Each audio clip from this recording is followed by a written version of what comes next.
what you're thinking. What kind of family is going to fit in this tiny Kia Picanto? Well, it depends on the family, and it also depends how you're going to use the car, because as a second car, it's pretty easy to run around in.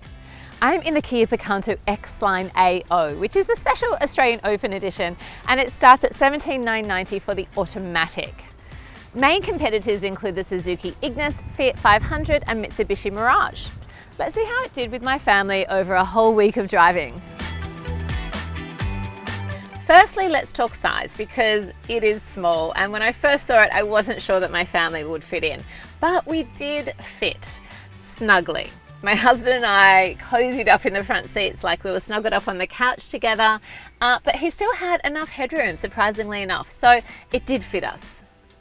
My two girls aged 5 and 7 didn't really like this car from the outset, purely because of the size, and they were very vocal about what they thought, but they did fit. Yes, they were more squashed than normal, their legs could easily touch the seat in front of them. I could fit back here. Remember, I'm quite little, I'm 161 centimeters, so I can normally fit most places, and I can easily fit behind my driving position, but with my husband's driving position, even I was quite squashed. It just feels really compact in here. That's for a family of 4. If your family is just you and one child who is able to go in the front seat, then you might look at this car completely differently. And I think that's important to note, because not all families look the same. Space in the boot is actually remarkably deep, because I was able to fit the giant bulky pram that we have in here, which is pretty miraculous because it doesn't even fit into a Mazda CX-3, which is a small SUV. So the fact that it fits in here is pretty great. Having a deep boot though is not super practical, because groceries will have to go on top of each other, but it's a good space for suitcases. And it's a bigger boot than the Mitsubishi Mirage or Fiat 500s. And I mean, it's so cute from the outside. The color is adorable. The size feels like it's going to fit in my back pocket, and everything about it screams tiny Isla Fisher. You know how you just feel like hugging her every time you see her on TV? That's how the Picanto exterior makes me feel. Inside is quite basic, but because I'm in the X-Line, you do get a few extra features like alloy foot pedals, you get red trim faux leather seats, a premium steering wheel and some glossy accents.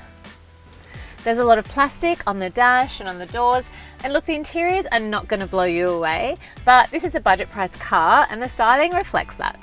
You'll get 2 cup holders up front, plus a spot to stash phone and keys.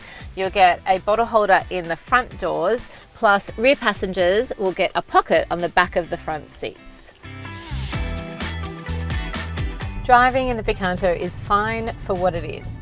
There's a 1.25 litre engine, so it's fairly slow going up hills, and you are not going to win any races zooming out at the traffic lights.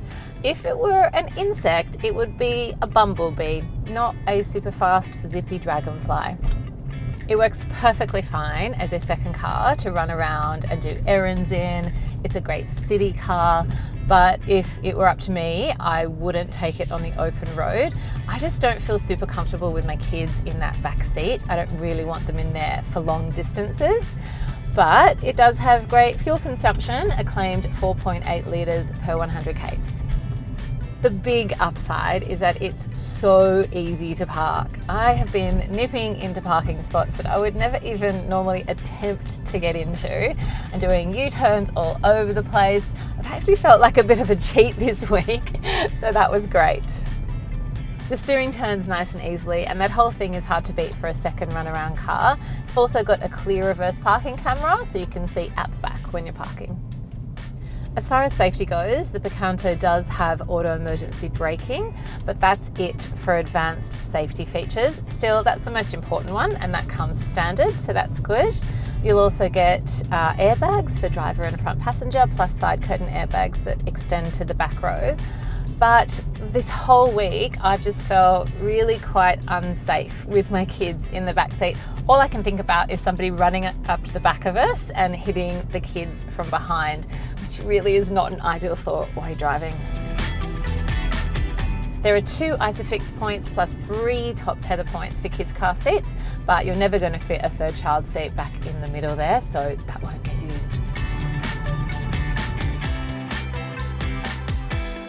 You will, however, get Apple CarPlay and Android Auto as standard, which just means that you can plug your phone into the USB point and your phone's main apps come up onto the 7-inch touchscreen, so you can use Maps to navigate or Spotify to listen to music, plus make calls and send texts with voice control.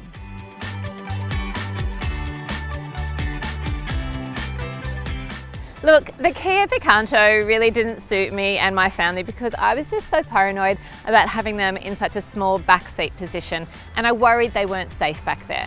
That's just me. I'm just one of those paranoid mums.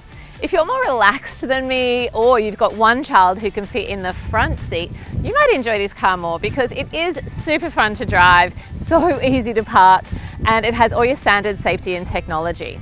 I gave it a family rating of 6.5 out of 10.